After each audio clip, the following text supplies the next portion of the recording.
ঘড়ির কাঁটা যখন রাত 12টা ছুঁই ছুঁই, তখন পুরো পৃথিবী মেতে ওঠে এক মহা উৎসবে। কিন্তু আপনি কি জানেন, সব দেশে কেবল আতশবাজি পুড়িয়ে নববর্ষ বরণ করা হয় না। কোনো কোনো দেশের প্রথা শুনলে আপনি হয়তো আকাশ থেকে পড়বেন। আজ আমরা জানব বিশ্বের বিভিন্ন দেশের এমন কিছু ব্যতিক্রমী বর্ষবরণ উৎসবের কথা, যা আপনার পরবর্তী ভ্রমণের তালিকায় জায়গা করে নিতে পারে। ডেনমার্ক, থালা ভাঙার উৎসব। শুনতে অদ্ভুত লাগলেও ডেনমার্কের নববর্ষের রাতে মানুষ তাদের বন্ধুদের দরজায় গিয়ে পুরনো থালা বাসন আছড়ে ভেঙে ফেলে। ভাবছেন ঝগড়া হচ্ছে? একদমই না।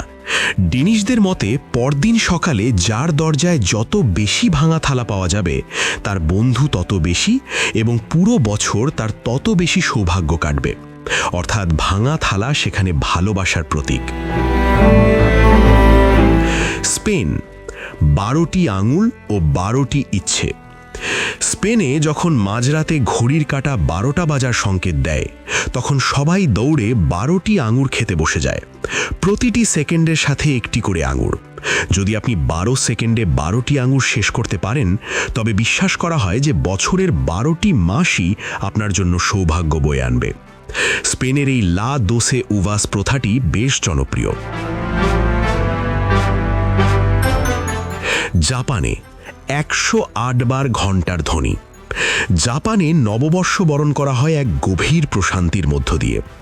বৌদ্ধ মন্দিরগুলোতে নতুন বছর শুরুর মুহূর্তে 108 বার বিশাল ঘণ্টা বাজানো হয়। মনে করা হয় এই 108 বার ধ্বনি মানুষের ভেতরের 108টি জাগতিক পাপ ও কষ্টকে ধুয়ে মুছে ফেলে। এর নাম জোয়ানো কানে।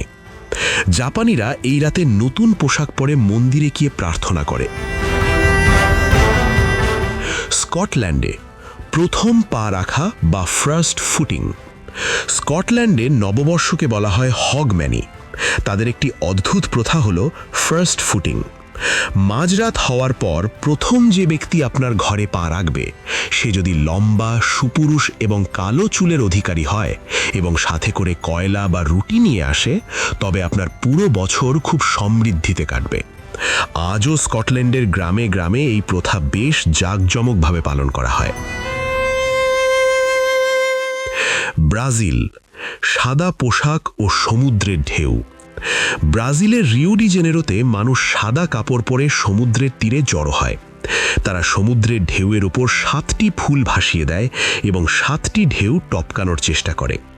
এই সাদা পোশাক শান্তির প্রতীক এবং সমুদ্রের ঢেউগুলো তাদের জীবন থেকে সব অশুভ শক্তিকে ধুয়ে নিয়ে যায় বলে তারা বিশ্বাস করে। দেশের সীমানা আলাদা হতে পারে, উৎসবের ধরন আলাদা হতে পারে, কিন্তু সবার উদ্দেশ্য একটাই, সুন্দর একটি আগামীর প্রত্যাশা। আপনার দেখা বা জানার সেরা বর্ষবরণ উৎসব কোনটি, বা আপনার এলাকায় নববর্ষ কিভাবে পালন করা হয়? আমাদের কমেন্টে জানান এবং ভিডিওটি শেয়ার করুন আপনার সেই বন্ধুদের সাথে যাদের নিয়ে আপনি আগামী নববর্ষ পালন করতে চান।